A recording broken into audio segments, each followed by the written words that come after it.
en la Cámara de Senadores, ¿no?, que podría provocar una suerte de supervisión de las normas que se aprueban en el legislativo y que muchas veces, sobre todo en este periodo, son bastante cuestionadas.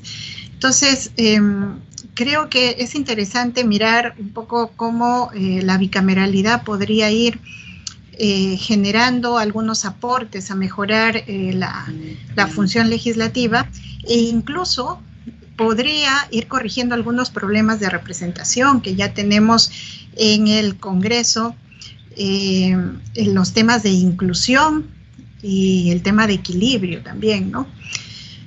Por eso creo que todos los constitucionalistas que nos han visitado en estos 2 últimos meses han reconocido las ventajas del bicameralismo, ¿no? Y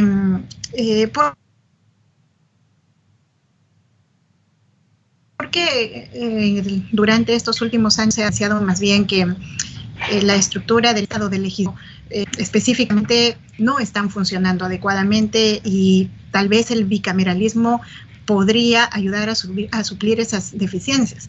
Digo podría en condicional porque también nos han explicado aquí algunos riesgos que esto podría representar.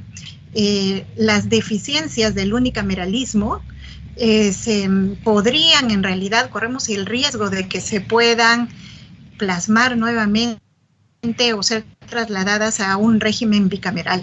Y por eso es que es necesario tener mucho cuidado, y por eso reflexionar y abrir el debate, un debate bastante prolijo respecto a este tema. Entonces, yo quiero decir que es bien importante debatir el tema del bicameralismo, pero sin caer en la pretensión utópica de que con este cambio vamos a tener solucionados los problemas del Parlamento, ¿no? Los problemas del Parlamento pasarán por una serie de procesos que seguro necesitamos también revisar más. Pero es importante. Y respecto al debate mismo, creo que durante estos meses ha sido muy importante invitar a una serie de expertos constitucionalistas, gente muy preparada y que creo que ha analizado muy bien las ventajas y desventajas del bicameralismo, y nos han dado la opinión técnica que nosotros necesitamos, los fundamentos técnicos que necesitamos. Sin embargo, creo que es indispensable que en este debate también pueda expresarse la propia ciudadanía. Por eso es que yo me atrevo a proponer que este debate se abra un poco más. Es verdad, necesitamos un debate urgente, un debate sin prisa, pero tampoco sin pausas, pero también un debate abierto y democrático, donde se pueda en realidad discutir este predictamen, esta propuesta y sus aspectos más relevantes con la propia ciudadanía, recibir opiniones, mejorar, de alguna manera enriquecer una reforma como la que estamos promoviendo. En ese sentido, me parece muy importante el tema de conseguir amplia legitimidad sobre esta propuesta. Más aún cuando hace poco más de un año que la población rechazó a través de referéndum esta reforma, probablemente porque aún no se ha analizado con la población qué ventajas también podría traer una reforma de este tipo para el país. Respecto al dictamen, sí me parece bien importante ir discutiendo algunos aspectos medulares, y quiero poner a debate que mis colegas, algunos de ellos también ya lo han mencionado, pero con el ánimo de ir nutriendo el predictamen que hoy empezamos a debatir. Y digo, hoy empezamos a debatir con ese énfasis porque creo que esto merece tener un debate, como repito, bastante profundo. Una de las cosas que yo debo saludar y debo reconocer en este predictamen es esta incorporación que se está haciendo respecto a la estructura y composición de un Senado, que en realidad reconoce por primera vez una representación de grupos históricamente excluidos, la población indígena, por ejemplo, ¿no? Y se reconoce escaños específicos para senadores de procedencia indígena, de comunidades amazónicas y representantes afroperuanos. Muy importante. Sin embargo, la representación en realidad debiéramos reflexionarla en su proporción, en relación también a la cantidad de población indígena que tenemos en nuestro país. Quiero poner como ejemplo lo último que acaba de pasar en Chile, un país que tiene poco menos de 12% de población indígena. Tiene, según la constituyente, una propuesta de 23 escaños en el Parlamento para esta población. En nuestro país, según el último censo que se había realizado, casi el 30% de la población se reconoce indígena. Y por tanto, sería bien importante reflexionar sobre la proporción y el número de senadores que tocaría incorporar para estas poblaciones. Muy importante ya el hecho de que se proponga, que se reconozca, y creo que es fundamental. Un parlamento, un senado con representación de las minorías, creo que sería un gran avance en medio de una sociedad que históricamente ha ido invisibilizando a estas poblaciones. Ese es un primer tema. Un segundo tema que creo que vale la pena revisarlo está referido a un tema bastante espinoso que nosotros todavía no terminamos de definirlo, el tema de la inmunidad parlamentaria. Y veíamos que en el artículo 93 se ha adicionado que no son responsables por las opiniones y votos que emiten, y se ha señalado por acciones legislativas de representación, de fiscalización, de control político, otras inherentes a la labor parlamentaria que se realicen en ejercicio de sus funciones.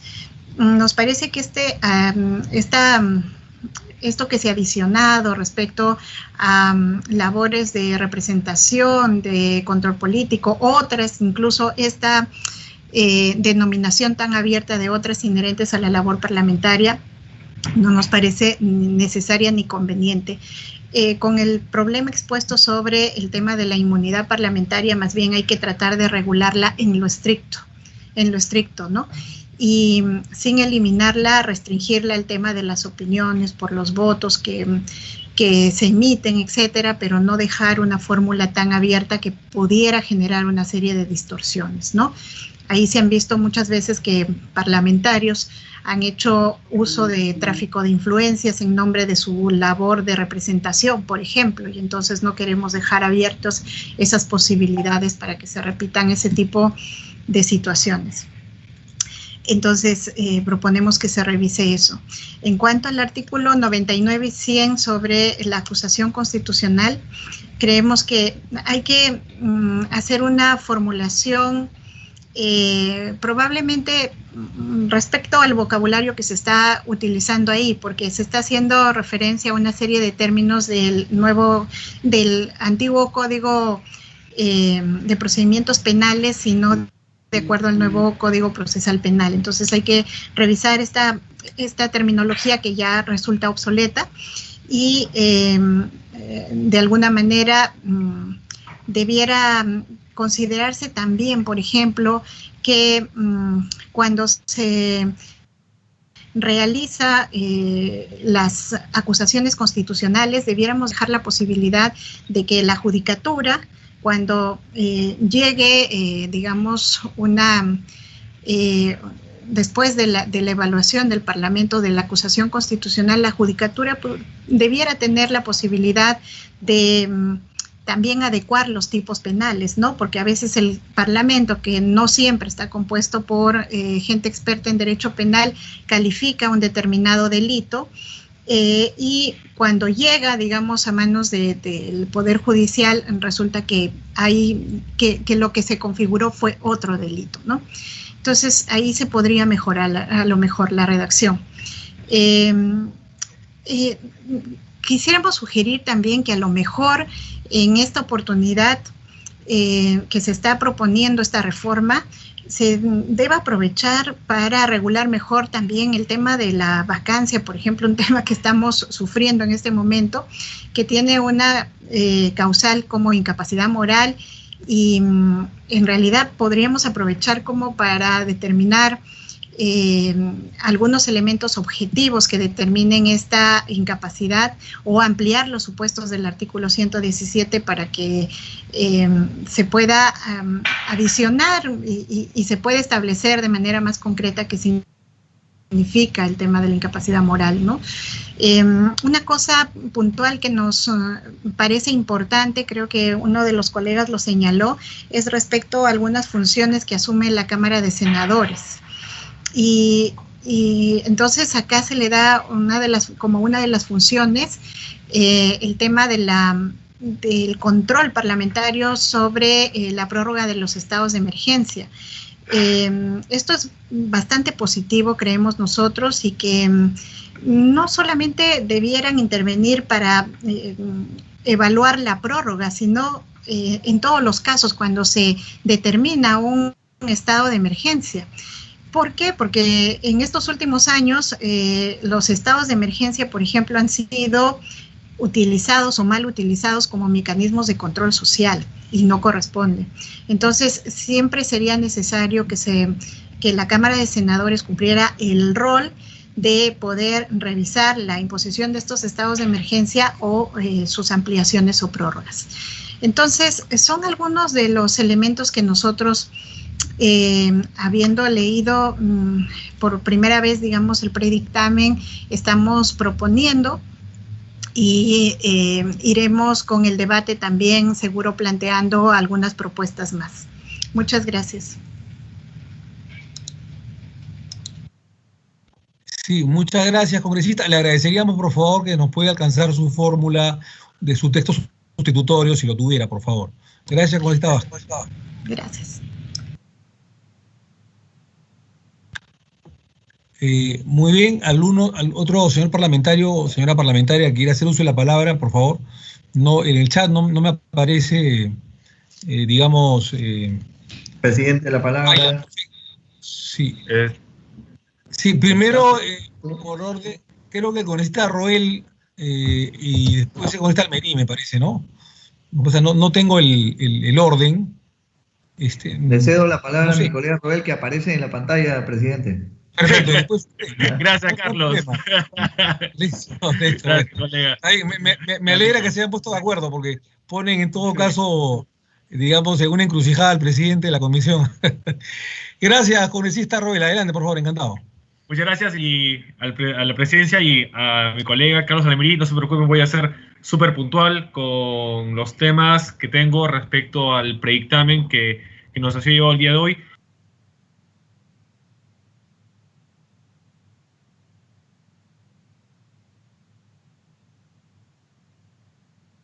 No se le escucha, congresista Roel, se le ha apagado su micro. Repítalo, por favor. Sí, disculpe. Sí. Primero de todo, agradecer a mi colega Carlos Almerí por haberme cedido el uso de la palabra y al presidente de esta comisión, porque el predictamen que han llevado el día de hoy y que está siendo expuesto y debatido, en términos generales, estoy de acuerdo, pero considero que hay que hacer 4 precisiones o tal vez 4 sugerencias que me parecen muy importantes. Y es que primero veo que no se ha recogido como uno de los requisitos para ser senador contar con experiencia previa o algún requisito que asegure esa reflexión y mayor experiencia o conocimientos que aseguren justamente la reflexión necesaria de hacer esa cámara de debate, esa cámara reflexiva que exige una cámara alta como es el Senado. Y si bien he escuchado que en atención a la argumentación presentada por su presidencia y su equipo técnico de que el proponer tales requisitos podría ser discriminatorio, no lo sería en tanto y en cuanto serían elementos objetivos que generan una diferencia en el tratamiento en función a un objetivo o finalidad constitucional, que es un mejor debate democrático, una mejor calidad de leyes que servirían a un interés mayor que la colectividad nacional. Por ello, en este punto, y según yo lo planteé en mi propuesta de reforma constitucional, y creo que también varios de mis colegas, y lo que también exigía la Constitución de 1979, que en verdad, si tenemos y exigimos una Cámara reflexiva, se tienen que poner requisitos mayores, no solo de edad, sino también de experiencia parlamentaria, de tal vez títulos académicos, una profesión conocida, entre otros, porque de esa forma vamos a asegurar que en verdad la Cámara de Diputados, que es una Cámara propositiva, sea la Cámara de Senadores, la Cámara que reflexiona a partir de las propuestas que sean llevadas por esta Cámara Baja de Diputados. Si no, sería lo mismo. Estaríamos teniendo a las mismas personas, tanto en uno como en otro de las cámaras, lo cual ya la idea de que sea una Cámara con mayor experiencia y mayor reflexión se perdería en ese concepto. También expreso mi preocupación, señor presidente, en que los senadores sean elegidos por dos sistemas de elección. Personalmente considero que dentro de la lógica de la Cámara de Senadores sea una Cámara reflexiva y al mismo tiempo más legitimada y que tenga una visión nacional del país, que sea elegido todos los senadores a nivel nacional, porque de esa forma la Cámara de Senado no va a responder a intereses como sí lo pueden hacer los diputados, que van a recoger las solicitudes, las necesidades de cada distrito electoral de los cuales ellos representan y pertenecen, sino que los senadores, al no tener ninguna vinculación directa a un distrito electoral, sino responder a la ciudadanía nacional, puedan tener una idea de país y no una idea del distrito electoral que representan. Por eso, la idea es de que los senadores sean elegidos por un distrito único, que es el Distrito Nacional Electoral. El tercer punto es de que, si bien con respecto a las cuotas reconozco que su inclusión es un avance, sí me preocupan dos elementos que debemos considerar. Primero, los criterios para determinar qué población serían identificables a cada grupo señalado. Y segundo, también la labor del Jurado Nacional de Elecciones, de la OMPE, del RENIEC, como parte del sistema electoral, quienes deberán generar los padrones nacionales, ya no en función de territorio, que ya de por sí es una labor importante y bastante complicada para ellos, sino que va a tener que ser en función de su identidad de los grupos ahí señalados. Creo que se debe afinar el texto para determinar si estos elementos van a generar una reivindicación o más bien va a generar problemas en el ejercicio del derecho a la participación política. Y por último, con respecto a la propuesta de reforma de inmunidad, a pesar de que cuando yo lo presenté, mi propuesta era que este fuera un ente ajeno al Congreso de la República, pediría, eso sí, al igual que mi colega Mirta Vázquez, que se aclare cuáles son muchos de estos temas relacionados a la inmunidad, como por ejemplo los impedimentos de arresto, que de alguna forma podrían aplicarse por hechos anteriores al inicio de la función parlamentaria, y tal vez recoger la primera propuesta que se aprobó en la primera votación de la reforma constitucional de inmunidad parlamentaria, que era más una garantía funcional que una inmunidad parlamentaria per se.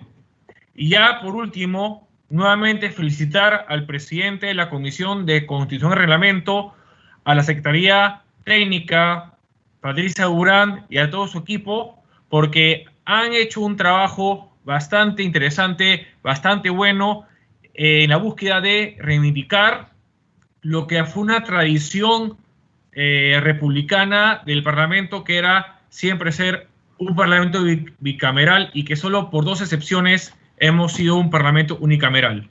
Muchas gracias, señor presidente, y a todos mis colegas congresistas y a mi colega Carlos Almiri por darme el uso de la palabra antes de él. Muchas gracias. Muchas gracias, congresista Luis Roel. En todo caso, si nos puede hacer llegar sus observaciones para poder mejorar el texto, le vamos a agradecer y gracias por sus palabras. Tiene el uso de la palabra el congresista Carlos Almería. Adelante, encantado, por favor. Gracias, presidente. Colegas parlamentarios, muy buenas tardes. Creo que coincidimos en algunos temas y en algunos discrepamos, presidente. Yo quisiera señalar sobre todo los 3, 4 artículos en los cuales considero que debería modificarse. Y en principio, presidente, quiero decir que no tengamos miedo de hacer reformas, porque para eso nos eligió el pueblo. Y podemos hacer reformas parciales en bien del país, en bien de mejorar el Parlamento, en buena hora, presidente. Nosotros permanentemente hemos estado en una confrontación con el Ejecutivo y con algunas otras instituciones, y lo quiero decir públicamente, presidente, con todo aprecio. Hemos permitido que el Jurado Nacional nos pisotee, habiendo sacado una resolución en la cual impide la reelección. Eso ha sido, no solo nos han pisoteado al Parlamento, sino han pisoteado la Constitución. Porque nunca se vio en la historia que el Jurado Nacional de Elecciones, que no es un poder del Estado, pueda emitir una resolución de la cual le compete al Parlamento. Pero bueno, la coyuntura política es a veces así, pero yo he dejado en claro mi posición públicamente y dentro de mi partido, que nos hemos dejado pisotear por el Jurado Nacional de Elecciones. Y esto quedará para la historia, esta nefasta resolución del Jurado Nacional de Elecciones, que no ha permitido la postulación de la reelección de nosotros, que nunca jamás cumplimos los 5 años en un periodo de año y medio, y lo cual pues ha sido una vejación y un atropello a todo el Parlamento. Quedarán estos vocales en la historia, salvo el voto dirimente del colega Luis Carlos Arce Córdoba. Presidente, yendo al tema, quiero referirme al artículo 113 sobre incapacidad moral. Ya lo han comentado otros colegas parlamentarios. Si no tenemos un desarrollo constitucional de lo que es incapacidad moral, presidente, esto será también, valga la redundancia del término, permanentemente un tema de sujeción a la opinión o la posición política del Congreso frente al mandatario presidencial. Y esto es un tema que deberíamos más bien de repente ahondar un poco más, presidente, a través de su comisión, de nuestra comisión, en el tema del desarrollo constitucional, la incapacidad moral permanente. Segundo, presidente, yo creo que el artículo 130, que versa sobre el tema de la exposición del presidente del Consejo de Ministros ante el Congreso de la República, una vez instalado el gabinete, ¿no?, tenga que seguir siendo sujeto al voto de confianza.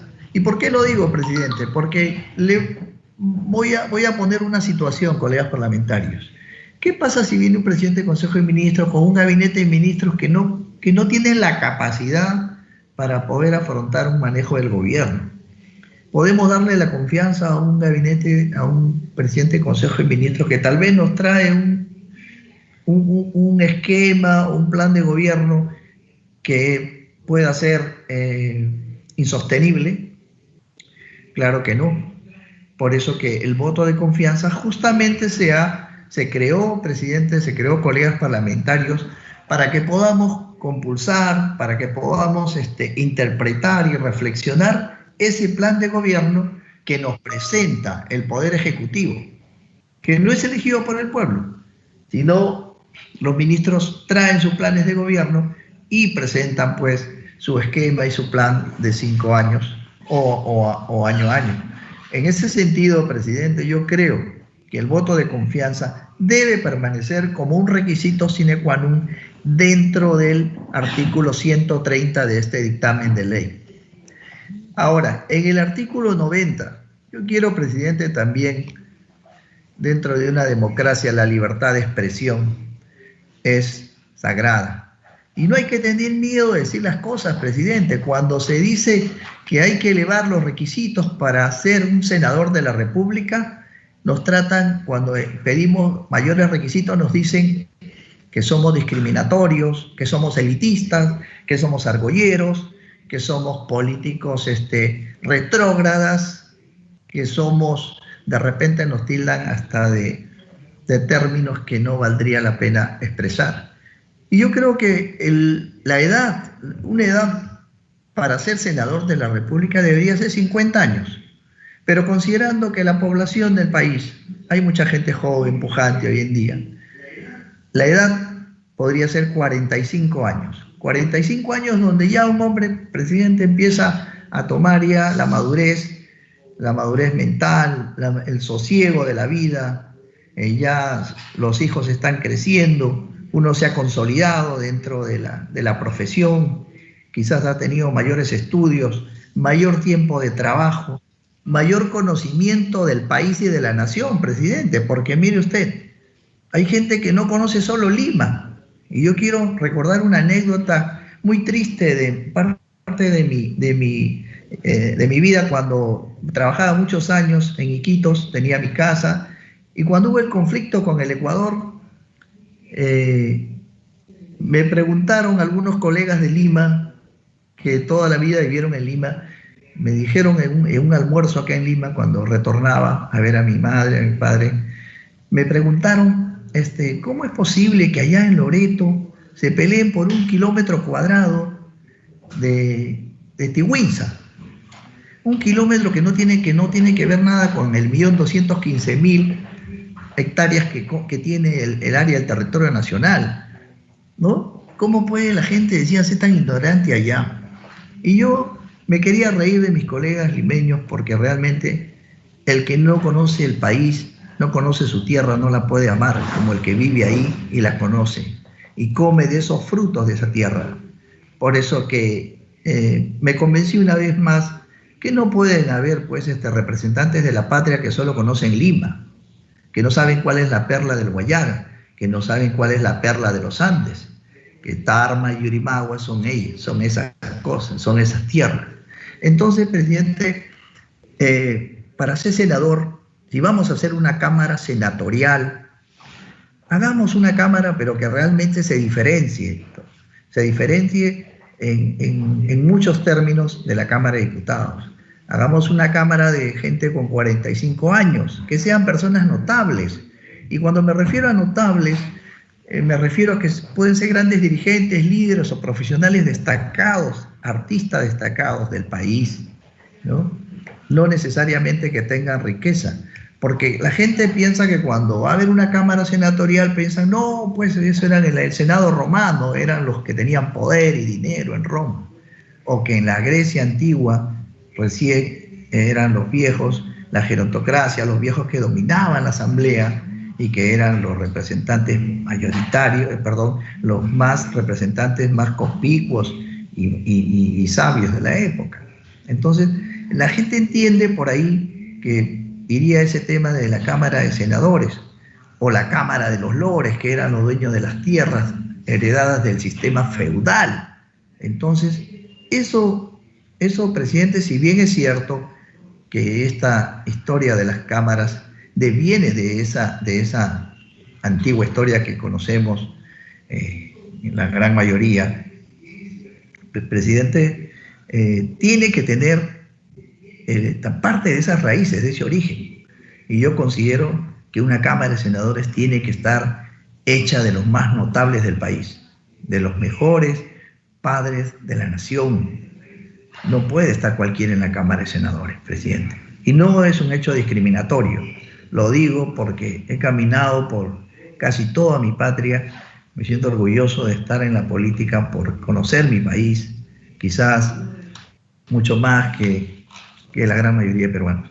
Pero eso debe ser un requisito indispensable para poder realmente tener un Senado que sea ante los ojos del mundo, no solo ante los ojos de la nación, sino ante los ojos de otros países del mundo, en la cual pues tengamos no la Cámara reflexiva, ni la Cámara que va a enmendar la plana a los diputados, no, sino que tengamos a nuestra gente más erudita, nuestra gente que tiene más liderazgo, que quiere más a su país y que ha trajinado y valora realmente lo que es una nación, y por lo tanto esa gente sí va a dar leyes que efectivamente no sirvan para el mediano o corto plazo, sino que alienten forjar una nación con mejores generaciones, con un mejor Perú y una mejor Latinoamérica. Por eso, presidente, creo que tiene que elevarse la edad y los requisitos para ser senador de la República.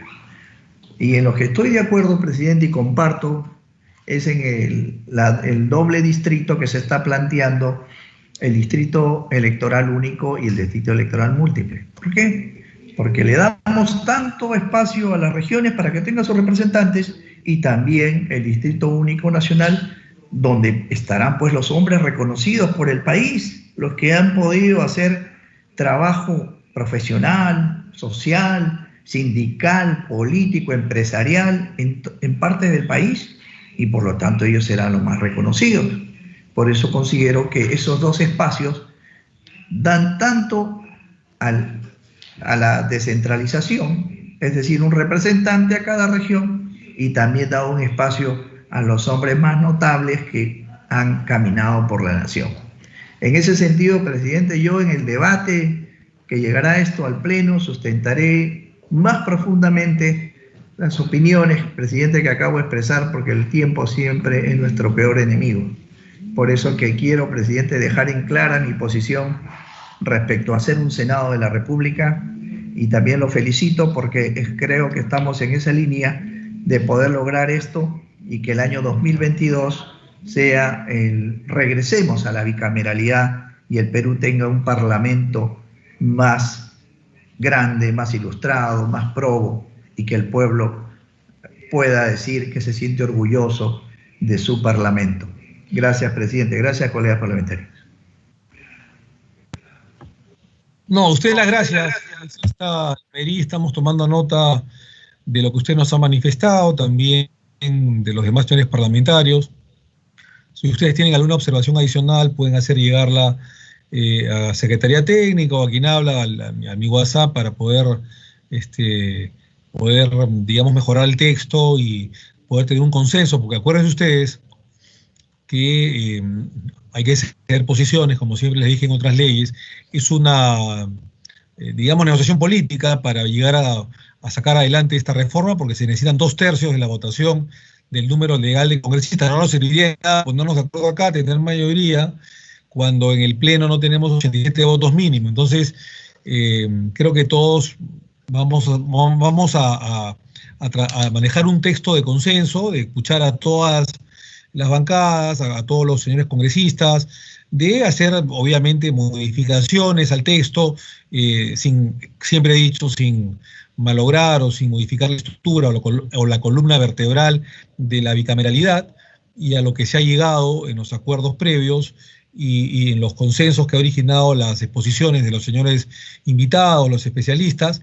Pero también es cierto de que digamos, vamos a recoger todas las opiniones y se harán los cambios que sean necesarios para tener un texto de consenso y poder llegar al Pleno del Congreso con 87 votos mínimo o más. Entiendo por lo escuchado que la mayoría está de acuerdo con la bicameralidad. Sin embargo, hay matices, y esos matices hay que tratar de engarzarlos en un texto único, en la que algunos o todos seamos posiciones, y la que todos podamos aportar y agregársele o modificársele, digamos, ciertos artículos o ciertos temas del texto que se está presentando el día de hoy. Así que estamos trabajando en eso, estamos escuchando a todos, y yo espero reflexión, porque entiendo que, repito, todos o la gran mayoría queremos la bicameralidad, y básicamente es ponernos de acuerdo en matices y poder llegar a un equilibrio, ¿no? Como siempre se ha hecho. Máxime es una reforma que necesita 2/3, una reforma constitucional que necesita 2/3 del número legal de congresistas, sobre todo mínimo 87 votos. Muy bien, vamos a dar pase. Me ha pedido el uso de la palabra en el chat. Yo ya la verdad que no puedo ver, o no funciona, no sé. Me parece que el congresista Ramos Zapana me habría pedido el uso de la palabra, ¿verdad? Señor presidente, en el chat está Adelante. antes que yo el congresista Pineda Santos, antes que yo. Ah, correcto. Isaías Pineda, por favor, encantado, tiene uso de la palabra. Congresista, presidente, yo estoy primero, después del congresista Almería estoy yo,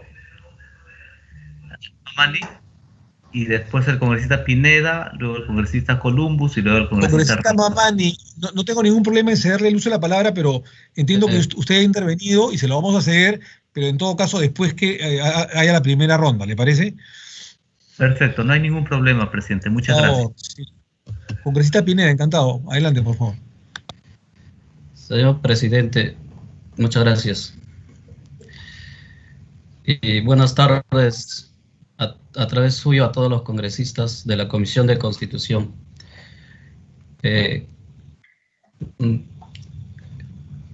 Gracias por darme la parte. Ya anterior había citado también, antes del congresista que me ha antecedido. Sobre el tema que estamos en debate hoy en la Comisión de Constitución, el cual en su oportunidad mencioné uno de los temas importantes, pero también así con esta prontitud y digamos que el señor presidente y todo su equipo han trabajado el tema y hemos recibido a muchos representantes del Estado y especialistas para que puedan debatir el tema. También se pueda ver los otros temas que están pendientes que he trasladado y también los otros congresistas de la comisión en pleno el tiempo que corresponde sobre las reformas para poder tocarse o debatirse y si es posible se puedan aprobar en esta legislatura con un primer voto. Sobre el tema de la bicameralidad en nuestro país, en el Perú, la cual se encuentra ya casi en todos los países, nos lleva a concluir que la actual unicameralidad es una excepción, más no una regla de organización en el Parlamento. En efecto, también quiero mencionar que la bicameralidad ha estado dentro de nuestro sistema legislativo desde el año 1828. En su mayoría con resultados positivos en lo que a leyes corresponde estructuradas mejor existiendo estas dos instancias, además de encontrarse precisamente en las constituciones con mayor vigencia a lo largo de nuestros textos constitucionales. Del mismo modo, también el predictamen que hoy estamos debatiendo nos trae una propuesta en el bicameralismo en donde existe diferencias en funciones entre ambas cámaras. Una de las cámaras realiza las funciones políticas del Parlamento, mientras que la otra cámara tendría que ser o es la más técnica. En ese sentido, señor presidente, como usted acostumbra recibir todas las apreciaciones, los aportes, de modo que pueda enriquecer la propuesta que se viene en debate de sesiones anteriores para este posterior dictamen. En primer lugar, sobre la conformación de las cámaras. Debo sugerir que conforme a las iniciativas legislativas presentadas, el Parlamento bicameral se conforme por 50 senadores y 130 diputados. Ahora, respecto al Senado, este debe ser elegido por un distrito electoral múltiple que favorezca de manera descentralizada a todos los departamentos del Perú. En ese sentido, tenemos un representante del Senado por cada departamento. Asimismo, debo resaltar y felicitar que se esté incluyendo la representación de las comunidades campesinas y comunidades nativas. Aquí también quiero hacer una sugerencia para que esta sea una sola circunscripción, a la que se le denomine circunscripción de los pueblos indígenas u originarios, que es la denominación reconocida por el Ministerio de Cultura. Sobre el proyecto, como segundo punto, sobre el proyecto de ley de presupuesto, endeudamiento y el equilibrio financiero. El artículo 78 del predictamen señala que el proyecto de presupuesto es estudiado y dictaminado por la Comisión de Presupuesto, integrada por ambas cámaras. Sin embargo, en el artículo 80 se señala que el MEF sustenta solo ante la Cámara de Senadores el pliego de ingresos y cada ministro sustenta los pliegos de su sector. Acá existe una contradicción. Si ambas cámaras estudian y dictaminan el proyecto, la sustentación se debe realizar ante el Parlamento. Sobre el artículo 93, la inmunidad parlamentaria. Veo que en el predictamen que se trae a la comisión del Pleno del Congreso para así poder contemplar una mejor propuesta, ha adecuado a la bicameralidad el texto que fue aprobado en primera votación por el Pleno hace ya unos meses, texto que fue duramente criticado por los constitucionalistas y cuyo segundo párrafo, que también se contempla en el presente predictamen, amplía la inmunidad parlamentaria. En tal sentido, señor presidente, a través suyo a todos los congresistas, sugiero que el artículo 93 contemple el siguiente texto. En concordancia con el dictamen aprobado en esta misma comisión, artículo 93, los parlamentarios representan a la nación. No están sujetos a mandato imperativo ni a interpelación. No son responsables ante la autoridad ni órgano jurisdiccional alguno por las opiniones y votos que emiten en el ejercicio de sus funciones. Asimismo, quiero sugerir que se convoquen a especialistas para abordar tanto el artículo 93 de la Constitución, así como el artículo 100 del antejuicio político y el artículo 117, excepción de la inmunidad presidencial. El siguiente punto que quería trasladar a la presidencia de la comisión es sobre el artículo 115. El predictamen propone que si el impedimento del presidente de la República es permanente, el presidente del Parlamento convoque de inmediato a elecciones generales. Señores congresistas, respetemos la figura de la elección para periodo complementario, tal como pasó en el año 2019 y que hoy nos permite representar a la ciudadanía hasta el julio de 2021. Recordemos que somos el producto de una elección congresal extraordinaria para el periodo complementario 2020-2021. En el siguiente punto, sobre las atribuciones de los diputados y senadores, respecto al artículo 101-A y el artículo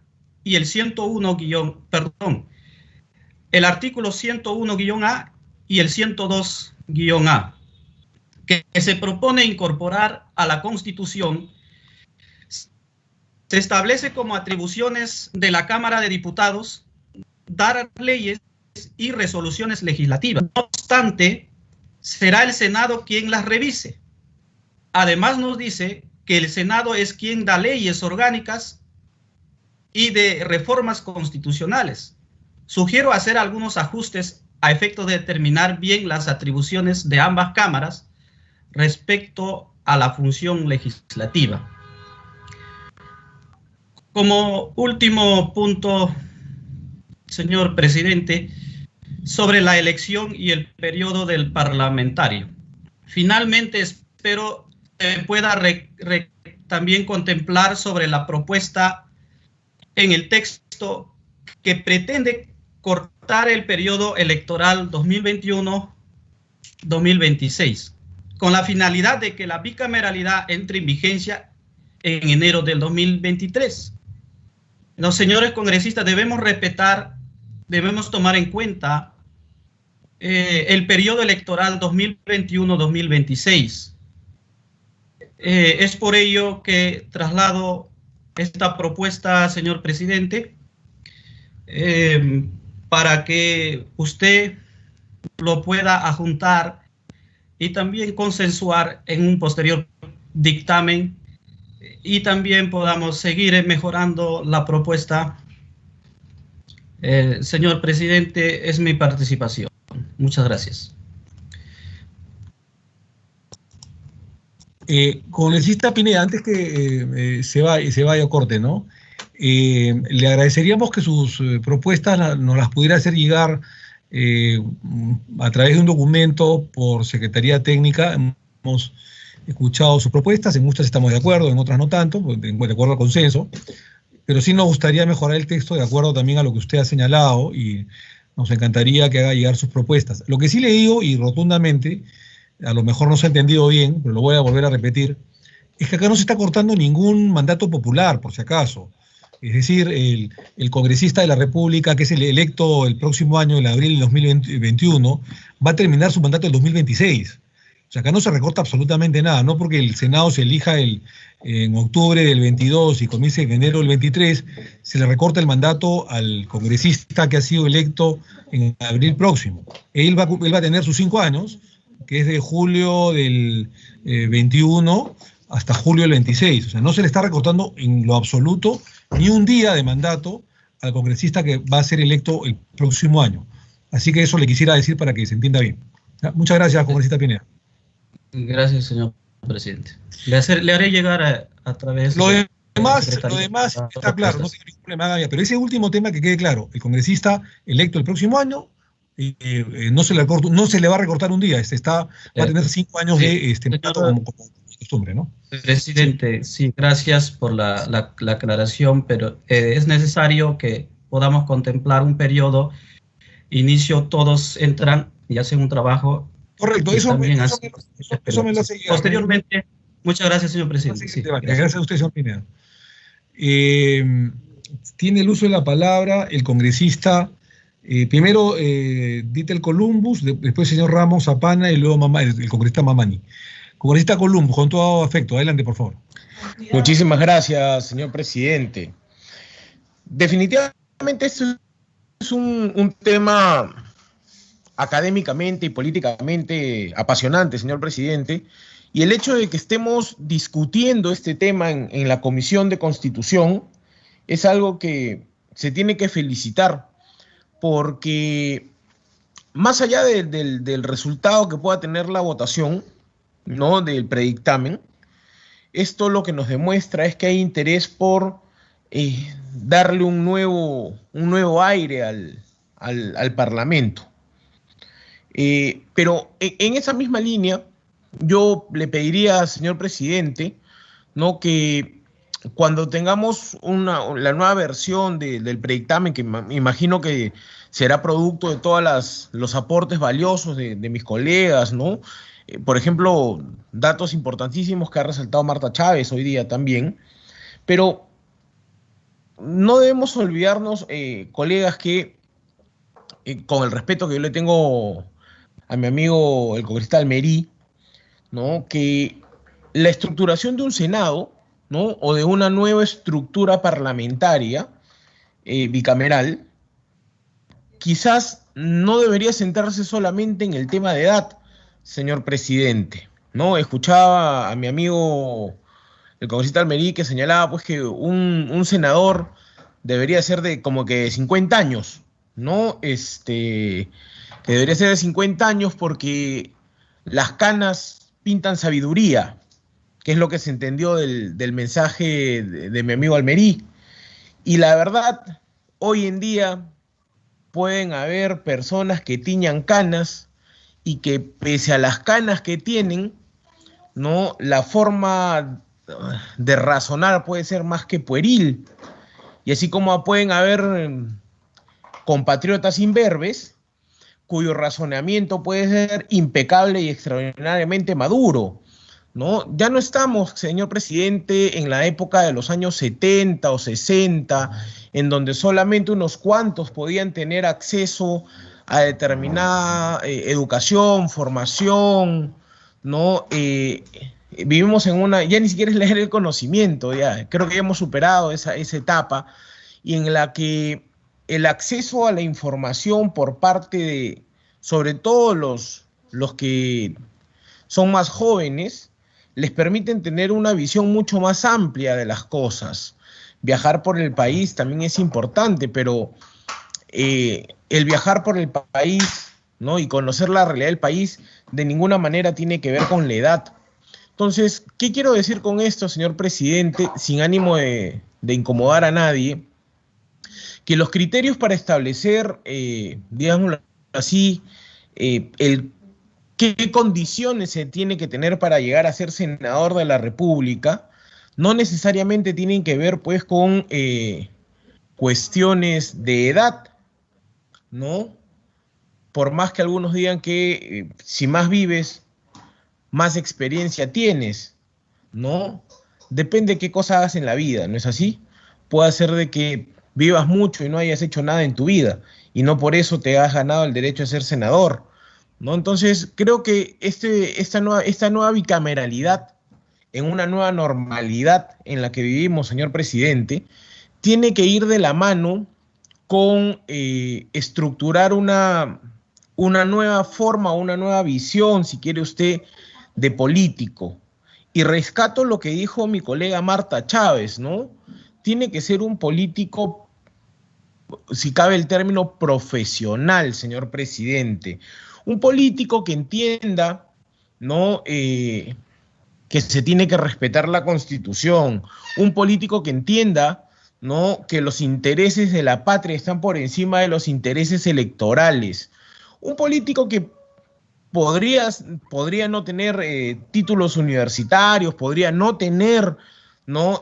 Incluso formación educativa básica o regular, pero tener el tino suficiente como para entender, por ejemplo, que una ley que beneficia, entre comillas, beneficia a 14.000 personas, perjudica a la vez a 13 millones de familias. Entonces, no se necesita ser, pues, necesariamente una eminencia, sino tener sentido común. Y eso no necesariamente tiene que ver con la edad. Y creo que ese es el gran reto, señor presidente, dentro de esta nueva visión que se está planteando de nuevos cuadros políticos que asuman responsabilidades en la función pública, señor presidente. Espero con ansias ver el nuevo predictamen, señor presidente, de este tema en específico, porque en lo personal es algo que a mí me apasiona y que creo que debió tener un voto distinto en el referéndum que se dio en el año 2018, ¿no? Así como tampoco, creo yo, se debió votar por el tema de la no reelección, porque realmente lo único que ha hecho es perjudicar la institucionalidad. Así como en su momento la demagogia y el populismo hicieron reformar la Constitución para evitar la reelección de las autoridades subnacionales, llámense gobernadores regionales, llámense alcaldes, bajo el argumento falaz absoluto de que la no reelección impediría la corrupción. Bueno, pues han pasado ya varios años de la reforma constitucional, ya no hay reelección y la corrupción, por lo que vemos en los dominicales y en los medios de comunicación, sigue campeando en los gobiernos subnacionales. No se trata de simplemente cambiar la Constitución, señor presidente. Se trata de algo mucho más complejo. Y eso es lo que lamentablemente algunos políticos no entienden. Piensan que la Constitución es la culpable de los males y ni siquiera se han dado el trabajo de leer la Constitución, que es lo más triste, señor presidente. Muchísimas gracias. Presidente, permítame brevemente por alusión. Muchísimas gracias. Sí, un segundito, doctor Almeri. Muchas gracias al congresista Dítel Columbus por sus valiosísimos aportes y comentarios. Muchas gracias también por opinión sobre la presidencia. Entiendo que ha sido objeto, objeto de una alusión el congresista Almerí, y también se la vamos a dar con total aprecio, guardando siempre la elegancia y la altura que ha demostrado el debate. Congresista Almerí, encantado. Adelante, por favor. Sí, presidente, bueno, en primer lugar, yo no dudo de la inteligencia de mi colega Dítel Columbus. Lo he visto, lo he escuchado. Creo que es un hombre propositivo, un joven parlamentario propositivo, y de verdad que no dudo de su capacidad. Lo que sí le transmito y he querido transmitir a este debate, presidente, es que justamente la edad no es un tema, para comenzar, no es un tema de que el joven tenga más información y que pueda tener más información de repente que una persona mayor, los jóvenes de ahora, y que el hecho de tener más información te dé más capacidad. La capacidad no está dada por un tema de información ahora a los jóvenes. Hay jóvenes que tienen mucha información, pero el tema de la Cámara Senatorial obedece a toda una trayectoria histórica, que no la estamos inventando acá, presidente, colegas parlamentarios. Se creó justamente porque el espíritu de hacer una Cámara Senatorial era evidentemente que tenían que ir los hombres más sabios, que siempre han sido los más viejos. Yo no creo que los jóvenes puedan ser más sabios que los viejos. Eso es una falacia. Y en todo caso, voy a dar como prueba de ello el caso Alan García, ¿no? Elegido por viejos políticos, destruyó el país a pesar de tener asesores políticos viejos como Luis Alberto Sánchez, Armando Villanueva y otros más. Entonces, esto, presidente, es un tema, no que es un tema de un parecer personal, sino que obedece a un tema que tiene sus orígenes históricos. Y hay que profundizar e ir a las raíces de lo que realmente una de las cosas fundamentales para un Senado es un tema básicamente de haber trajinado, no solo profesionalmente, sino como líder, como padre de familia, como profesional, artesano, artista, etc. Eso es lo que yo he querido decir, presidente, y no es un tema netamente de desidia contra los ciudadanos jóvenes. No, presidente, ese no ha sido el ánimo, por eso quiero aclarar, puntualizar en ese tema a mi colega Dítel Columbus, con mucho aprecio. Gracias, presidente. Muchas gracias, congresista Almerí, y le agradecemos la alturada respuesta. Muchas gracias. Gracias, Carlos, gracias. Listo, gracias a ustedes, por favor. Muchas gracias a los dos. Tiene el uso de la palabra con todo aprecio el congresista Rubén Ramos Zapana. Adelante, por favor. Muchas gracias, señor presidente. Es sumamente grato y gratificante escuchar, colegas, un tema de suma importancia, señor presidente. Si bien es cierto, la coyuntura no es, digamos, acorde el tema para la población, pero sin embargo, esto tiene una significancia en esto de hacer leyes buenos, ¿no? Que tengan legalidad, ¿no? Y la bicameralidad, como históricamente nuestro país ha contribuido en ello. Señor presidente, lo que yo quería compartir es, por ejemplo, lo sustentado, obviamente aclarando con todo el respeto de la congresista colega de la comisión, la congresista Chávez, muy acertado en muchas de ellas, pero comparto parcialmente. Además también, señor presidente, debemos decir y sustentar directo y con franqueza, señor presidente, al referirnos al presupuesto que va a tener digamos, en este caso, una Cámara de Senadores, Cámara de Diputados, al decir, va a funcionar con el mismo presupuesto que funciona en estos momentos. Y de la no reelección de diputados, puede inmediatamente candidatear como a senadores. Pues esto de alguna manera es un poco de enmascarar, decir las cosas, o decir población ya no cree en eso, ¿no? La forma, solo cambia la forma, pero no de fondo. Esto creo valientemente debemos decirlo, señor presidente, con toda sinceridad, y no estar dando rodeos de que, con temores, ¿no?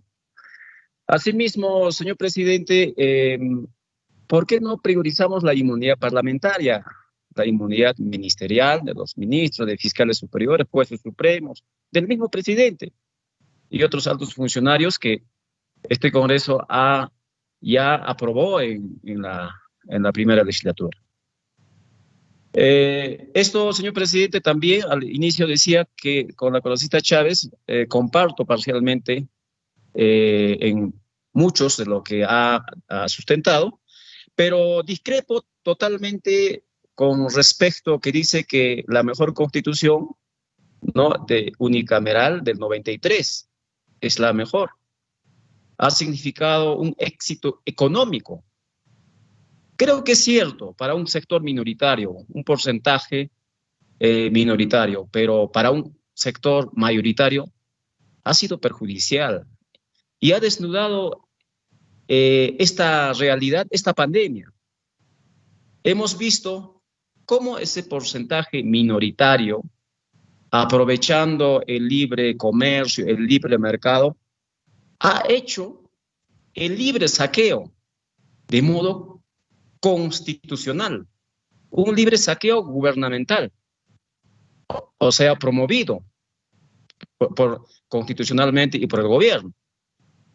Es decir, este porcentaje pequeño, ejemplo, el grupo Intercop se ha hecho más millonario y, por supuesto, está muy contento y feliz con esta constitución. Pero ¿cómo está la gran mayoría? ¿Han ganado o han perdido? Señor presidente, la última semana estuve en mi región, en Semana de Representación.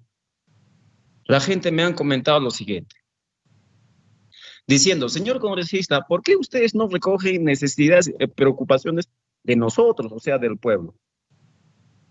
Pensamos que ustedes están pensando, como no hay reelección y tal vez se quedarán sin trabajo, están legislando pensando en ustedes, ya que son ustedes los que serán candidatos y posiblemente elegidos, ¿no?, los nuevos senadores.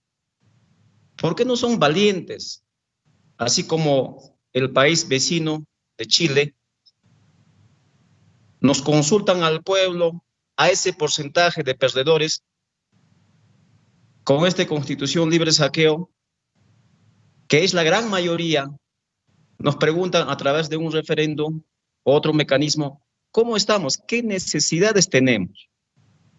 En conclusión, señor presidente, no tengamos miedo a reformas reales en la Constitución, no seamos selectivos, esto no me conviene, esto sí, mejor no lo toco, no quiero problemas, como le decía.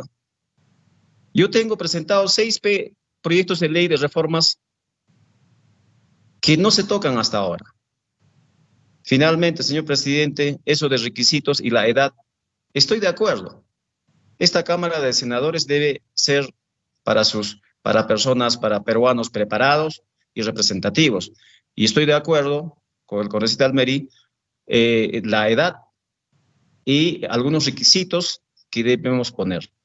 Señor presidente, por esta vez mi participación es todo.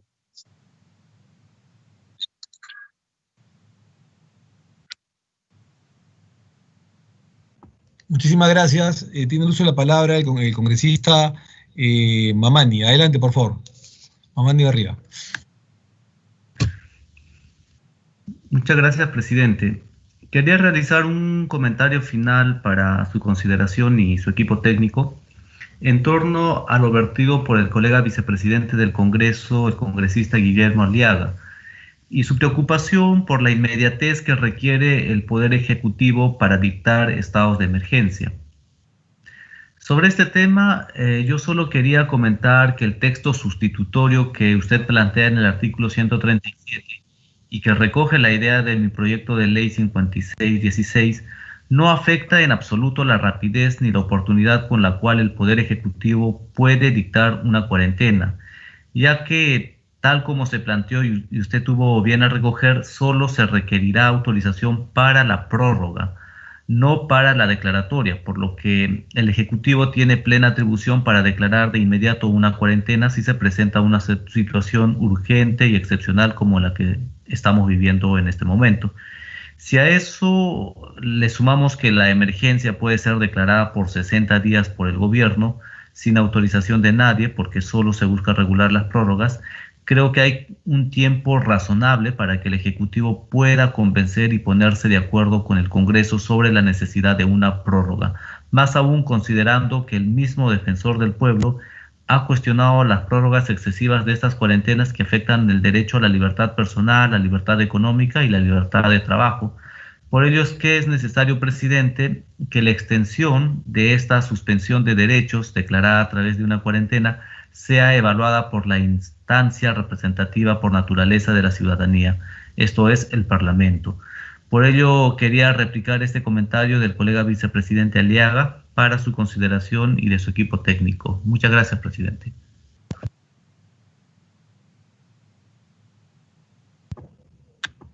Sí, muchísimas gracias al congresista Mamani. Estamos tomando nota de sus puntos de vista. ¿Algún otro señor o señora congresista de la República que quiera hacer uso de la palabra antes de terminar esta parte de la sesión? Es el momento que ustedes quieran anotarse.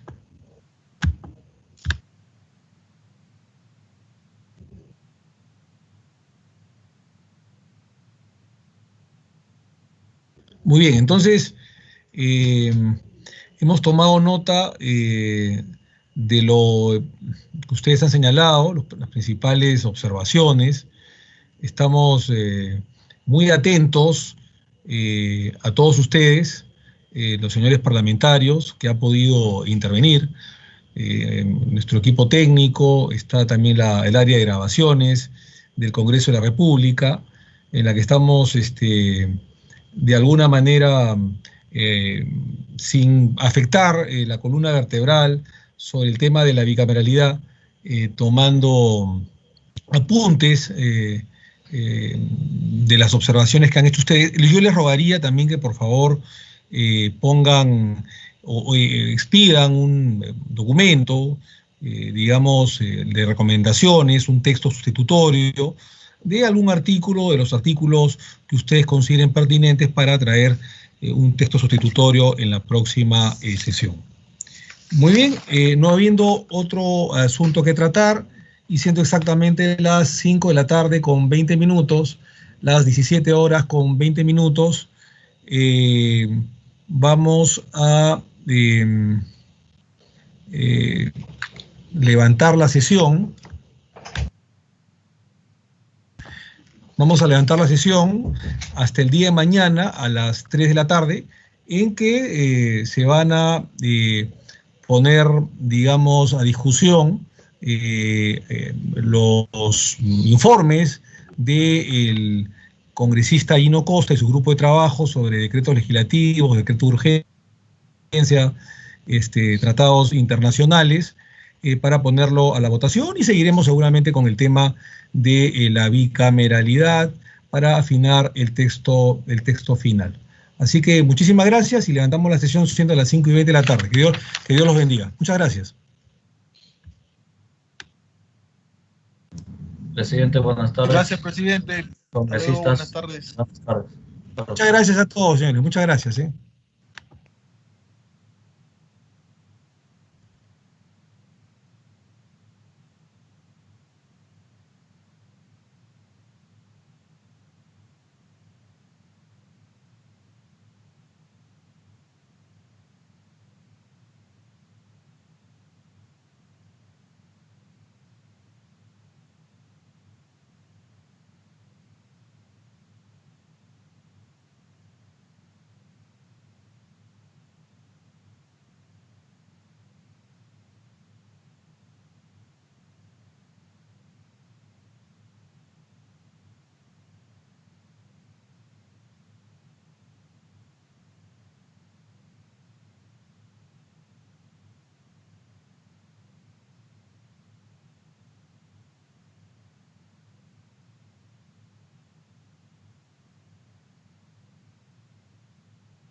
Pero si no es satisfactoria. Sí. No ha sido mala, en el sentido. De fondo, salvo por ahí. Marta.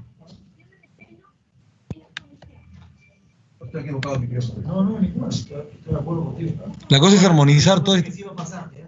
Ya